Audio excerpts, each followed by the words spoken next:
Vamos estudar a articulação do quadril, tá? E vamos lá. Então,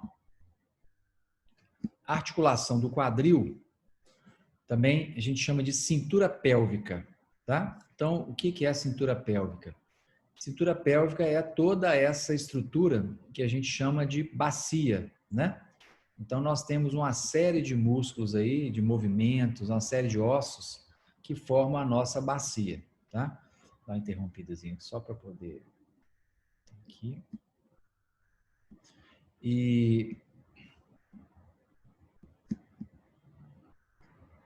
Então, cintura pélvica, né? O que a gente vai estudar hoje, a articulação do quadril. Nós vamos começar agora a estudar um pouco sobre o membro inferior, tá? Membro inferior.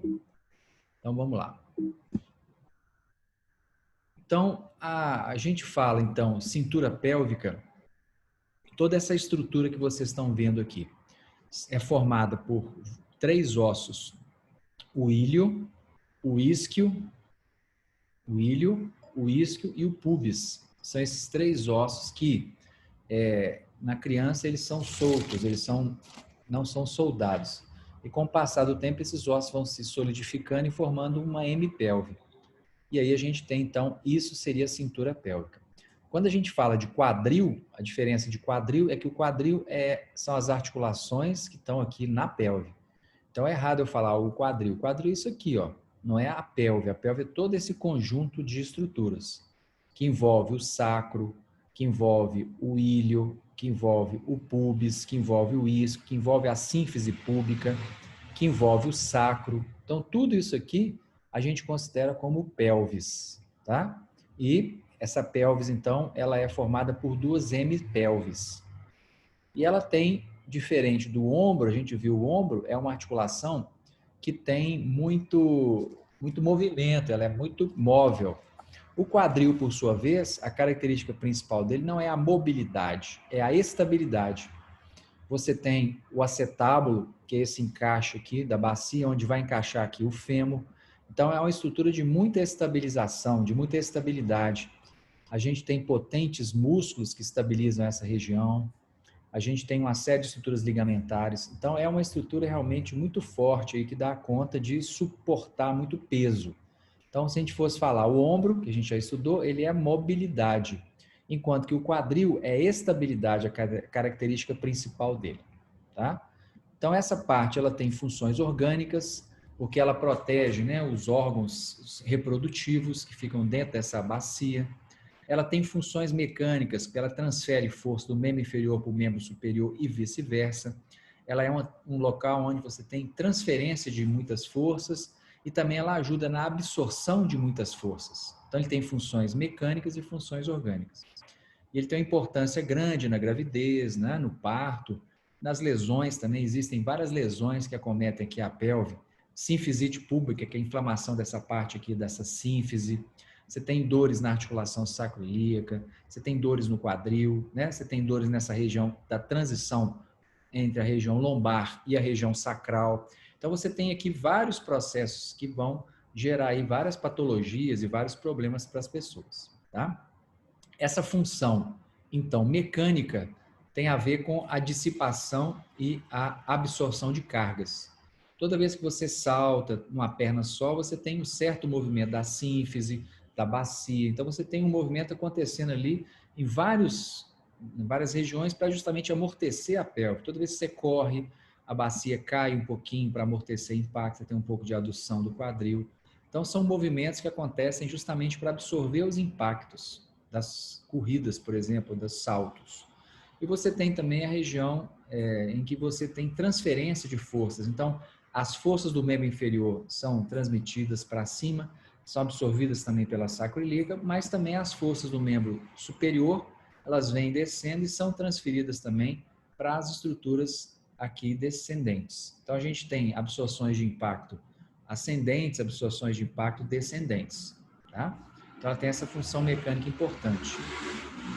Se a gente fosse fazer uma analogia entre a articulação do ombro e a articulação do quadril, a gente veria que existe realmente essa diferença de estabilidade, que é o quadril, para a mobilidade, que é a articulação do ombro. O ombro, a cavidade glenoide é plana, a cabeça do ombro é redonda, então tem pouca estabilidade. Aqui no quadril não.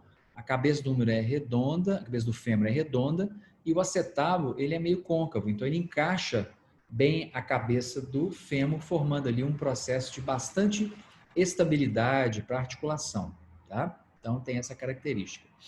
Então, quando formos falar de... Deixa eu dar só uma interrompida, ver se tem alguém esperando aqui, pessoal.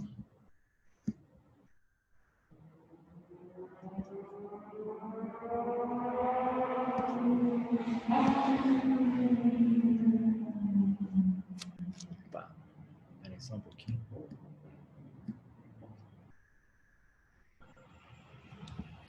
Então, nós temos aqui as regiões, então, que formam aí a nossa bacia. Então, nós vamos ter o sacro, que é esse osso aqui, o ilíaco, que é esse osso aqui, né? Que a gente vê em cores, mais fácil de vocês verem, né? O ilíaco, então o ilíaco é esse osso, ele tem essas linhas glúteas, né? Que são os locais aonde vai se originar os glúteos. Você tem essa crista ilíaca, você tem a espinha ilíaca anterosuperior, espinha ilíaca anteroinferior, são locais onde inserem os músculos do quadril, reto femoral, sartório, saem dessas espinhas. Você tem a incisura isquiática maior, a incisura isquiática menor, né? São incisuras, são buraquinhos aqui onde vão ter também tração de ossos e de músculos. Você tem aqui o acetábulo, que a gente observa então o acetábulo, aquele encaixe do fêmur na articulação. O acetábulo ele tem como se fosse um lábio, como se fosse um menisco, como o joelho tem um menisco, o lábio também do acetábulo é um menisco, uma fibrocartilagem para diminuir o atrito, para permitir melhor contato da estrutura. Então também tem esse menisco no quadril e ele se lesa também. A gente tem lesões labrais aí acontecendo nessa região, comum darem dores no quadril também, tá? Então aqui a gente vê os três ossos, ilho, isquio e o pubis, seria esse aqui. Aqui também é a inserção dos adutores. Então vocês vão ver que isso aqui costuma dar muita pubalgia, porque a inserção do adutor, o adutor traciona essa região, pode inflamar essa região. Aqui a gente vê então os ossos que nas crianças eles são soltos, né? O ilho e o isquio púbico são soltos e no adulto ele se solidifica, tá? Aqui então a gente vê as articulações que formam esse nosso complexo, nessa junção lombo-sacral, seria essa região aqui, são as estruturas formadoras da pelve. Junção lombo-sacral, essa partezinha aqui, ó, lombar com o sacro. Articulações sacro-ilíacas, o sacro se comunica com o ilíaco. Aqui existe muito pouco movimento, mas é um movimento importante, principalmente na hora do parto, que isso produz uma certa dilatação, tanto da sínfise quanto da sacroiliaca, para permitir o aumento desse diâmetro aqui, que é onde vai passar o menino para a hora do parto. Você tem também a sínfise púbica e tem a articulação do quadril. Então, quando a gente fala quadril, são essas duas articulações aqui, ó. Então, existem duas articulações do quadril na pelve, uma sínfise púbica, uma articulação lombo-sacral, duas articulações sacroiliacas. Então, é todo esse conjunto de estruturas, nós então chamamos de pelve, o que é diferente se falarmos de quadril. Quadril são só essas duas articulações. A pelve é todo esse complexo articular aqui, certo?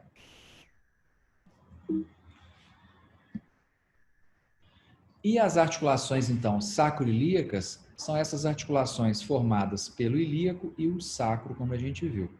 Ela é uma articulação muito estável, né? Ela é uma articulação que tem muito pouco movimento, 2, 3 graus, mas são movimentos importantes para o equilíbrio da pelve, para o ilíaco mover, bem pouquinho.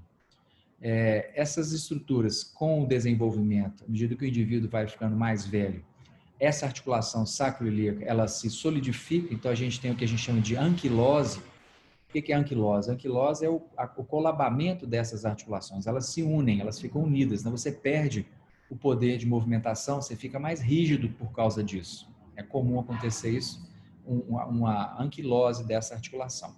Ela tem um movimento de translação, que é pequeno, e ela faz essa nutação e contranutação, que são movimentos do sacro, deslocando para frente, ficando mais horizontais, que é a nutação, e quando ele vai para trás, que seria esse movimento de girar para trás, é a contranutação. São movimentos que acontecem aí na hora do parto, né? Pequenos movimentos que vão auxiliar a passagem do feto aqui na hora do nascimento. Também acontece nos movimentos, durante as caminhadas, acontecem esses movimentos. É como se fosse o movimento do sacro fazendo esse e isso, ficando mais horizontal ou ficando mais vertical. O mais vertical, né, mais horizontal e mais vertical, tá? Então é a nutação quando ele vai ficando mais horizontal e contranutação quando ele vai ficando mais vertical. A articulação sacroiliaca, ela também ela é uma articulação sinovial. Tem líquido sinovial, tem ligamentos, tem cápsula, e ela muitas vezes pode se inflamar, gera então o que a gente chama de uma dor sacroiliaca, que é muito comum de acontecer na grávida, porque na grávida essa estrutura, ela tem que, os ligamentos têm que dilatar, eles têm que ficar mais frouxos, justamente para poder permitir que haja a dilatação da bacia. Então, quando isso acontece, você pode deixar esses ligamentos mais sensíveis, né, mais estirados, e pode então começar a doer. Então, é muito comum grávidas terem dores na articulação sacroiliaca devido justamente a essa frouxidão que acontece dos ligamentos, né? Aqui são os ligamentos sacroiliacos posteriores, sacroiliacos anteriores. Aqui o ligamento dorsal longo, o ligamento que sai aqui da coluna, que ajuda também a estabilizar a articulação sacroiliaca. Então, isso aqui é bem firme, tá, gente? Tem bastante estabilidade.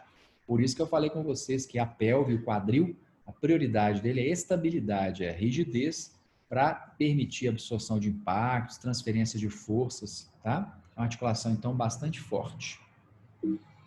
Nós temos também aqui no quadril a articulação da sínfise púbica, ela é uma sínfise, né? São os dois ossos do pubis que vão se articular, isso aqui normalmente é solto. Existe um ligamento que fica aqui, ligamento púbico superior, o disco do pubis é como se fosse uma fibrocartilagem também, e o ligamento arqueado aqui do pubis que fica aqui embaixo. Então isso aqui é firme também, para poder permitir exatamente um certo movimento de mola, de molejo ali para absorver impacto.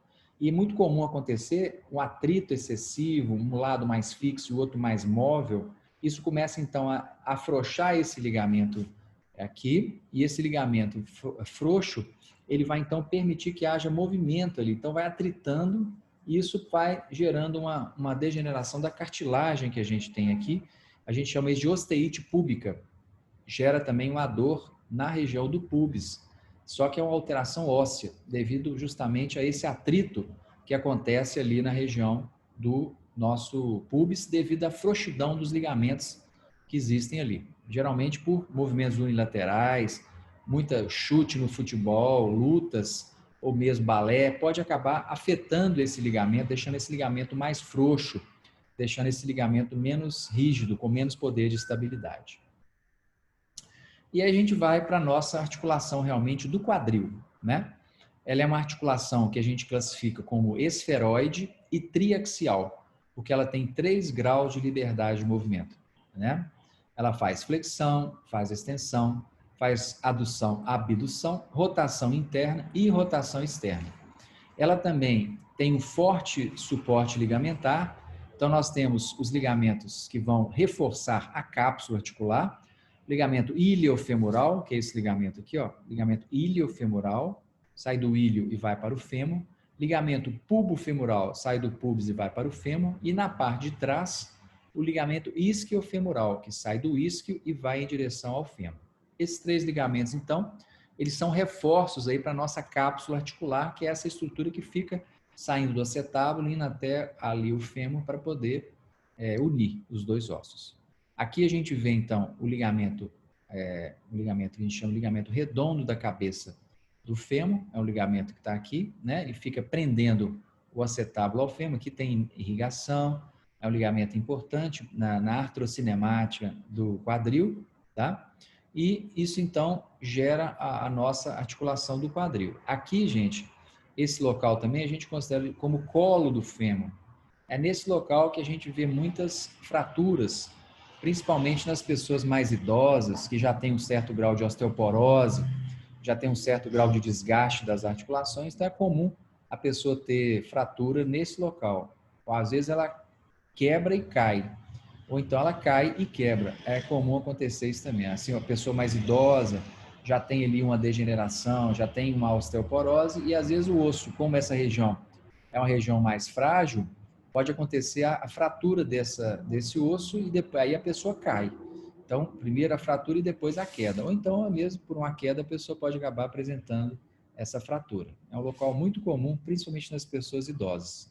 Muitas vezes tem que fazer uma prótese, substituir a cabeça do fêmur por uma prótese, ou colocar uma haste de fixação, dependendo da qualidade da cabeça do fêmur da pessoa, tá? Então, quadril. Aí nós temos dois quadris, né? Temos duas articulações do quadril. E aí, gente, a articulação do quadril, ela tem basicamente 4 movimentos, tá? Ou 3 movimentos e o movimento acoplado. O primeiro deles, na cinemática, é o movimento de flexão. Então, o movimento de flexão, ele acontece no plano sagital, tá? Flexão do quadril, a amplitude de flexão do quadril é em torno de 120 graus, com o joelho fletido.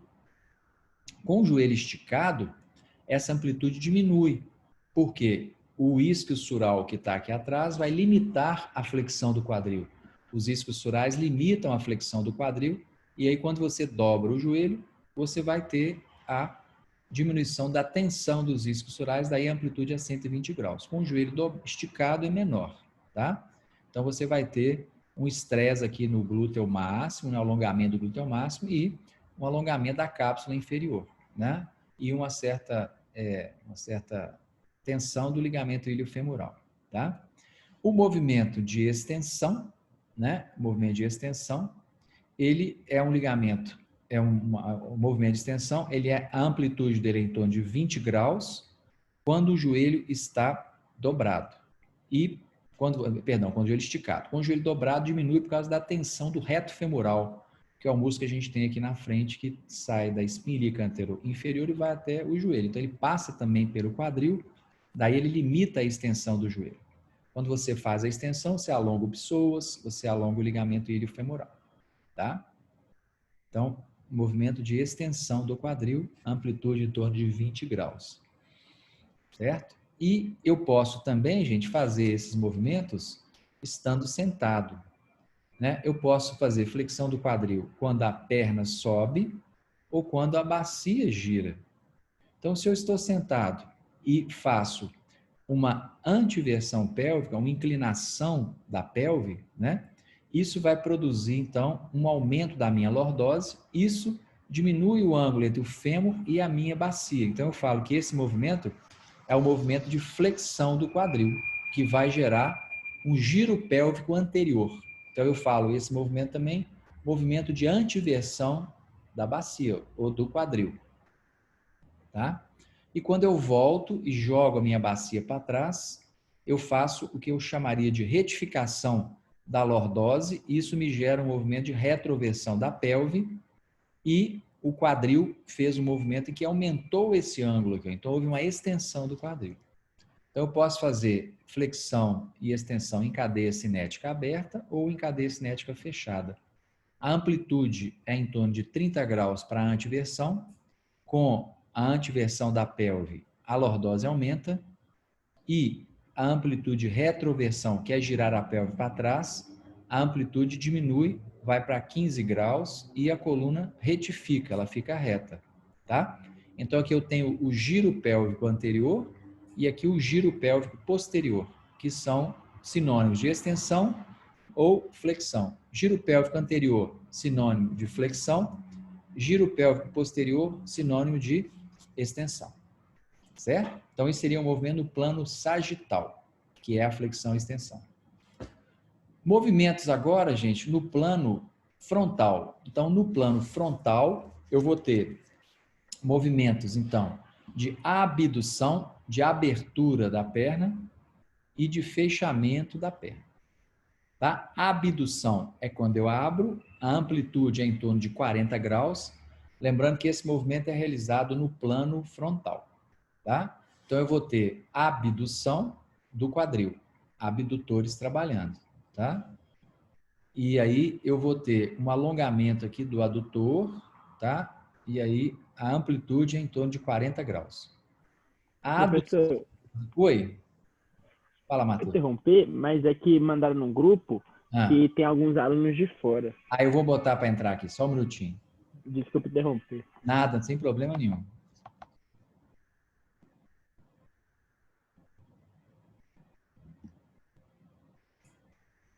É o Cristiano e o Igor. Beleza aí, pessoal? Tem mais alguém aguardando? Não, né? Joia, obrigado.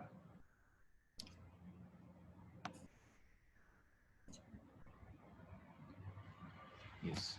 Então, aqui nós temos o movimento de abdução, que seria a abertura da perna, e aqui o movimento de adução. A adução, quando você está em pé, ela tem que vir combinada com o movimento de flexão. Então, eu tenho a flexão com a adução, ou a extensão com a adução, tá? A amplitude de adução, ela é em torno de 25 graus. E aí eu vou alongar o glúteo médio, vou alongar o tensor da face lata, que são os abdutores do quadril, tá? Aqui, gente, olha, eu estou tirando o pé do chão. Então, eu estou fazendo um movimento em cadeia cinética aberta, né? Quando eu estou com os pés fixos no chão, eu posso também fazer abdução e adução. E é interessante isso. No dia a dia, a gente vê as pessoas com muitos problemas por causa desse tipo de postura, sabe? A abdução, então, o que seria? Seria você ficar com a perna fixa no chão e levantar a pelve, fazer a pelve subir. Então, você contrai o glúteo do lado direito aqui, aí a pelve sobe. Então, isso vai produzir uma certa inclinação na coluna, tá? Uma inclinação da coluna. Reparem que isso aqui é muito integrado, né, gente? Toda vez que a bacia move, move junto também a coluna. Por isso, muitas vezes, problemas do quadril refletem na coluna e problemas da coluna refletem no quadril. Pessoas que têm escoliose, que têm problemas aqui, vão ter problemas no alinhamento pélvico e, consequentemente, no alinhamento do fêmur e, consequentemente, no alinhamento dos pés, tá? Então, a abdução do quadril seria isso aí, né? Quando eu deixo a minha bacia cair, né? Quando há uma queda da pelve do lado oposto, por exemplo, lado direito, aí a minha pelve do lado esquerdo caiu. Esse meu quadril aduziu, porque a pelve veio em direção ao fêmur. Isso também é adução. Ou o fêmur vai em direção à pelve, ou a pelve vai em direção ao fêmur. Então, quando a pelve vai em direção ao fêmur, eu chamo isso de adução. E você vai ter uma curva do mesmo lado aqui, do lado que o glúteo está fraco, por exemplo, aqui do piriforme está fraco. Então, aqui seria o movimento de adução do quadril e aqui o movimento de abdução do quadril, em cadeia cinética fechada. Então, se eu levanto aqui, estou estável, fixo com a perna direita no chão, levanto a minha perna esquerda e a bacia sobe, eu vou ter uma abdução do quadril. Quando eu fico em pé e a pelve do lado oposto ao lado que eu estou ficando em pé cai, eu chamo isso de adução do quadril.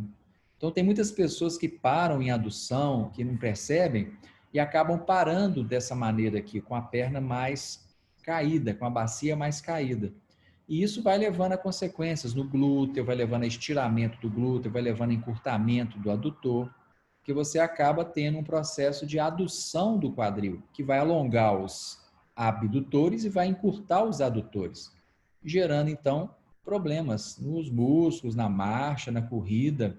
É muito comum a gente ver esse tipo de lesão, de problema levando a lesão. E é comum em corredores, principalmente quem usa muito o corpo, como maratonistas, pessoas que trabalham aí com muita utilização do corpo, principalmente nas cadeias cinéticas fechadas. Jogador de tênis, jogador de futebol, corredores, que acabam desenvolvendo alterações patológicas aí nos músculos do quadril por causa de problemas de desequilíbrio na cadeia cinética deles, tá? Então, isso aí seriam os músculos, movimentos no plano frontal, tá, gente? Então, movimentos no plano frontal, adução e abdução, cadeia cinética aberta, e adução e abdução na cadeia cinética fechada. São os mesmos músculos que trabalham nas duas situações, tá? Os mesmos músculos, só que um está com a perna fixa, o fêmur está fixo e a bacia está mexendo. O outro não. O fêmur está movendo e a bacia está fixa. Então, aí eu chamo isso de movimento em cadeia cinética aberta e aqui em cadeia cinética fechada. O segmento distal aqui, que é o pé, está apoiado no chão. Aqui o segmento distal está fora do chão, tá? Então, eu tenho aí os movimentos de cadeia cinética aberta e cadeia cinética fechada, né? Aqui um exemplo prático, né, da Naomi Campbell aí. Esse quadril da Naomi, ele está em abdução, esse quadril está em adução. Então, eu tenho um movimento de adução do quadril esquerdo e abdução do direito. A perna direita dela está abduzida e a perna esquerda está aduzida. A bacia dela caiu do lado oposto. Ao lado esquerdo, a bacia do lado direito caiu. Isso vai acabar produzindo aquela inclinação da pelve que a gente viu ali atrás, tá? Então, aqui observando, a gente vê, ó, aqui, ó, vai ter uma inclinação para o mesmo lado que eu fiz a adução. Então, no caso da Naomi, ela fez a adução do lado esquerdo, a coluna dela vai inclinar para o lado esquerdo, tá certo? Então, observem como que é tudo relacionado. Certamente, se ela parar assim por muito tempo, isso vai acabar levando a uma fragilidade nessa musculatura lateral. Vai levar a uma fragilidade do glúteo médio dela, vai levar a um encurtamento do adutor do lado esquerdo, porque vai ficar com o quadril constantemente em um movimento de adução do lado esquerdo e o lado direito, o glúteo vai estar encurtado e os adutores vão estar mais alongados. Isso pode levar, por exemplo, a uma pubalgia, porque o adutor vai inserir no pubis e vai tracionar o pubis, pode acabar inflamando o pubis, irritando os tendões ali do pubis, tá? Então, isso é um movimento em cadeia cinética fechada. Eu posso fazer ao mesmo tempo que um quadril meu aduz, o outro abduz, né? Devido a essa característica de movimentação bilateral aí do quadril. Então, no caso da Naomi, o quadril direito abduziu e o quadril esquerdo aduziu. Fechou.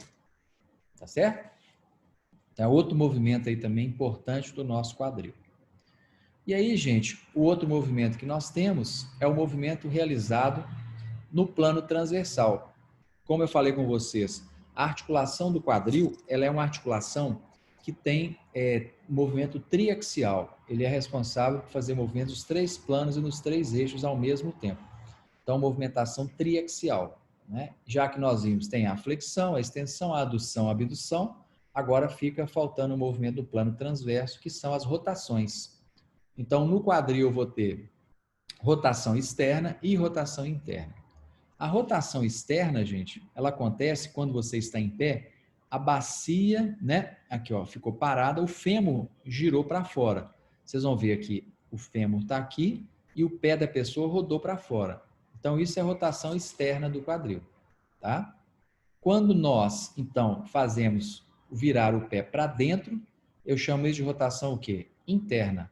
Rotação externa, pé girado para fora. Rotação interna, pé girado para onde? Para dentro. Tá? E aí as amplitudes, 45 graus, rotação externa, 35 graus, rotação interna. Tá? As amplitudes são um pouco diferentes.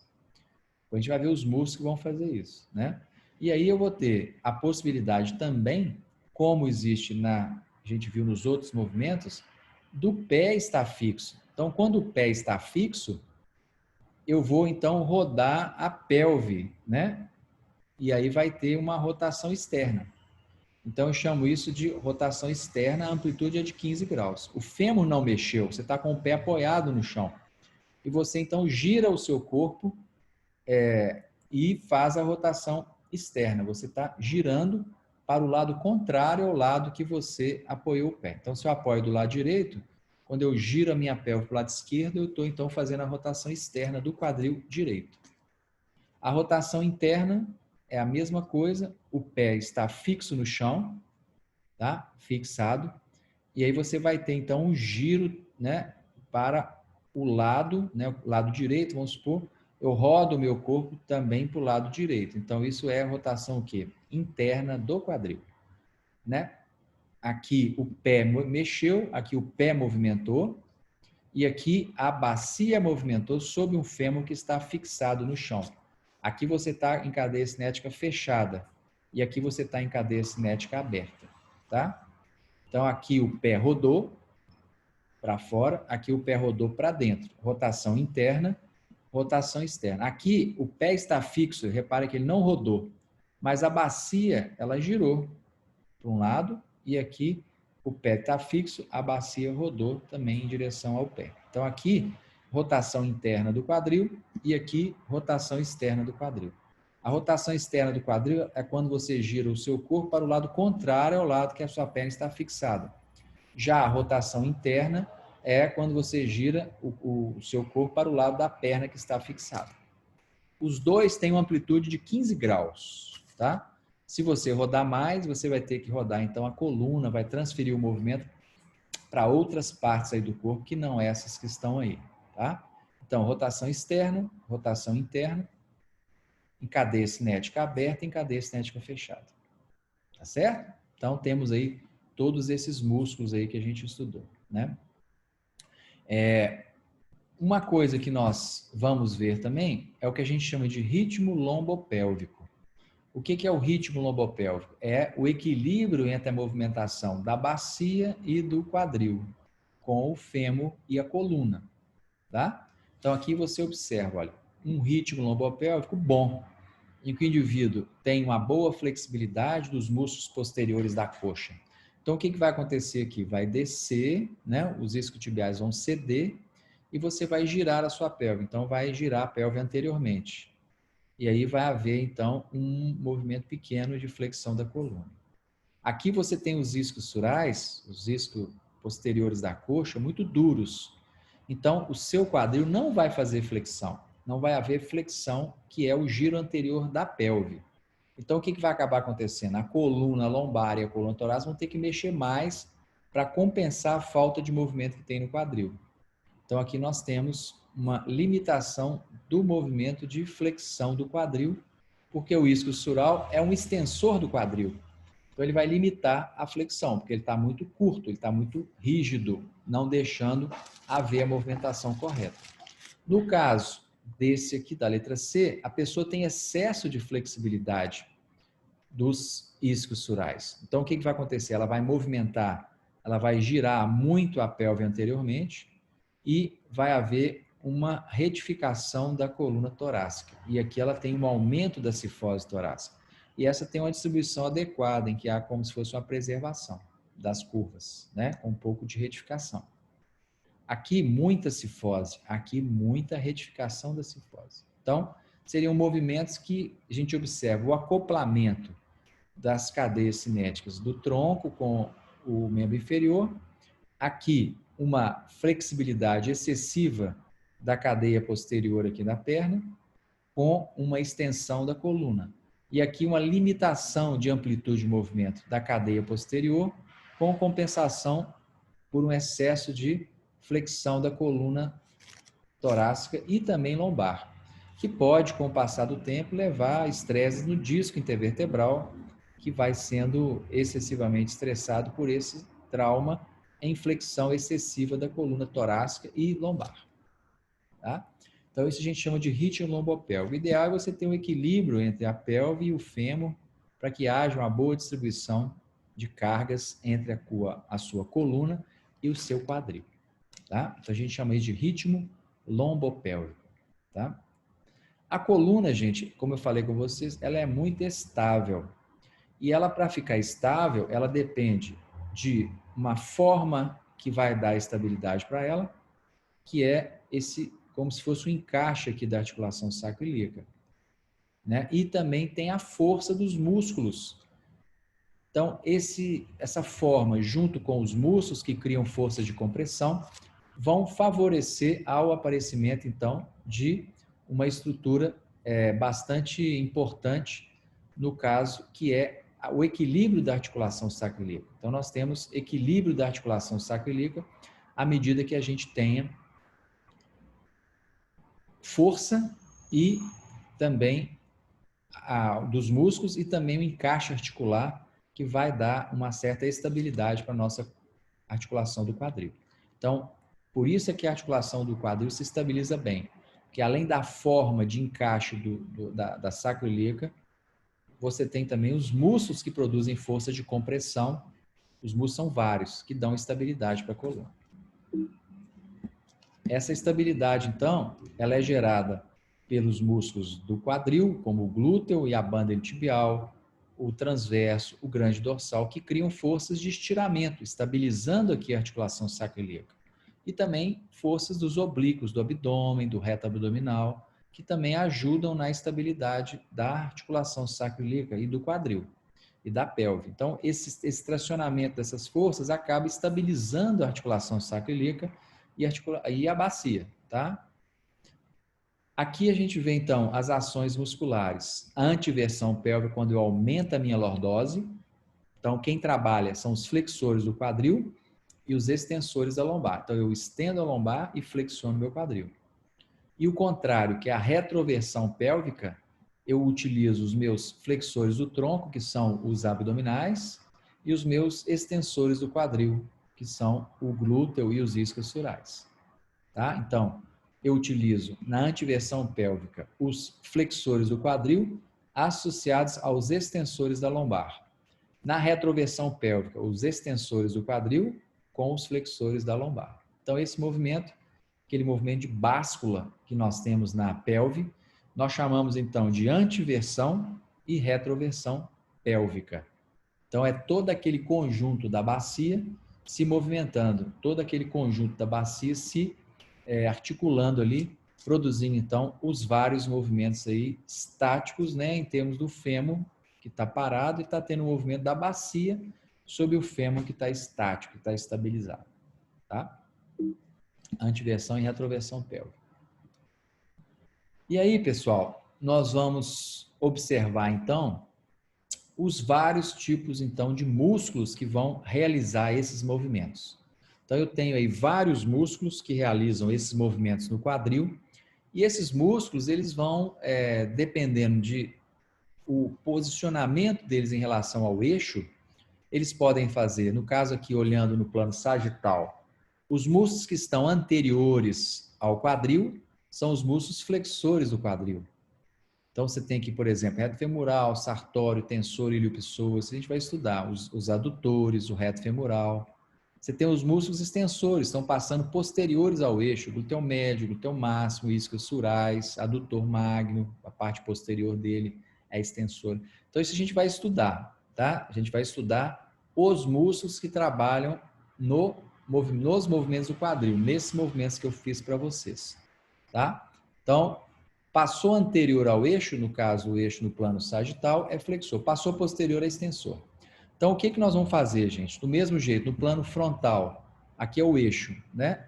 Abdução, tensor da face lata, glúteo, sartório são abdutores, que fazem abdução, adutor magno, longo, curto, pectíneo, graço, vários músculos, tá?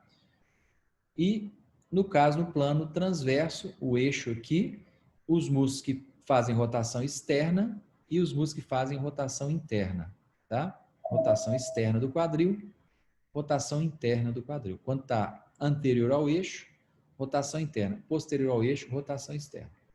Então, isso que eu quero que vocês façam para mim, tá?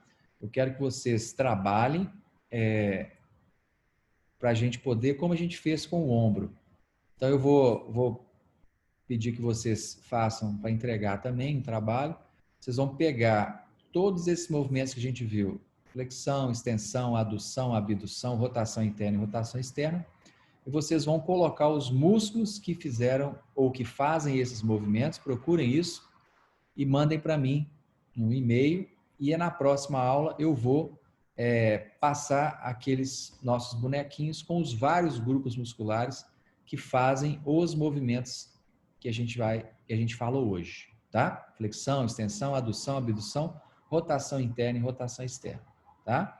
Tentem localizar os músculos, observar a posição deles em relação ao eixo, tentem observar no atlas de anatomia a origem e a inserção, para que vocês possam visualizar aquele músculo, entender. Eu vou passar isso na próxima aula para a gente botar aí uma sequência desses nossos movimentos do quadril, tá certo?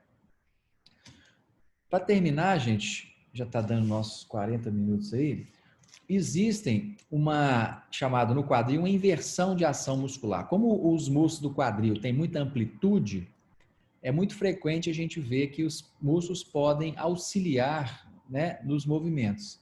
Então, por exemplo, com o quadril previamente posicionado em flexão, os adutores, eles auxiliam na extensão. Então, se o quadril estiver flexionado, tá? Os nossos adutores, eles vão ajudar na extensão. Então, por exemplo, se você está com o quadril fletido e vai fazer um arranque numa corrida de 100 metros, por exemplo, você vai estender o quadril. Então, eu estendo o quadril, o adutor trabalha. Além dos isquios, do glúteo, eu trabalho também os adutores. porque eles auxiliam na extensão do quadril. A mesma coisa acontece se o quadril estiver fletido. Com o quadril fletido, os adutores passam a ser flexores do quadril. Então, eles auxiliam os flexores. Então, os adutores podem ser tanto extensores, quanto eles podem ser flexores do quadril. Vai depender da posição do quadril. Se o quadril estiver em flexão, os adutores são extensores. Se o quadril estiver em extensão, os adutores são flexores. Então, eles podem mudar, eles podem inverter a sua ação de acordo com o posicionamento do quadril, porque muda aquele eixo, muda o eixo do músculo em relação muda a posição do músculo em relação ao eixo. Então, isso vai favorecer aquele trabalho fazendo extensão ou aquele trabalho fazendo flexão. Tá, pessoal? Isso. Muito bem. Dúvidas, então, pessoal? O que nós vamos fazer agora? Vocês vão... Pois não, Igor? Pode falar. Professor, obrigado. Aquele exercício que a gente fazer da onda na análise do desenvolvimento, você vai corrigir ele com a gente? Vou corrigir. Próxima aula eu corrijo. Próxima aula a gente vê os músculos e a gente corrige o exercício, tá? Pra gente ver aquelas ações do ombro. Tá legal? Beleza, obrigado. Professor, e uma outra coisa que eu queria perguntar para o senhor falou que a articulação do ombro não era bom a gente fazer trabalhos de... Até deu o exemplo dos nadadores que cruzavam os braços nas costas. Isso, exatamente. Por exemplo, na articulação do quadril, não tem um outro exemplo para eu dar, mas, por exemplo, o Van Damme, que aquilo faz ali, 180 graus assim, com as duas pernas. Primeiro, o cara ele tem que ter uma articulação que permita isso. Que às vezes a pessoa tem até flexibilidade, mas a articulação tem algum problema que não dá para você chegar naquelas amplitudes. Não é todo mundo que consegue fazer aquilo, não. Entendeu? Porque tem um limite que é o limite da musculatura. Isso a gente consegue alongar. Agora, tem pessoas que têm problemas de alteração no fêmur, no acetábulo. O acetábulo é mais fechado, então não consegue ter aquelas amplitudes. Então, nem todo mundo deve fazer aquilo, né? Porque você pode acabar forçando, machucando o quadril, se a pessoa não tiver a estrutura óssea preparada para aquilo.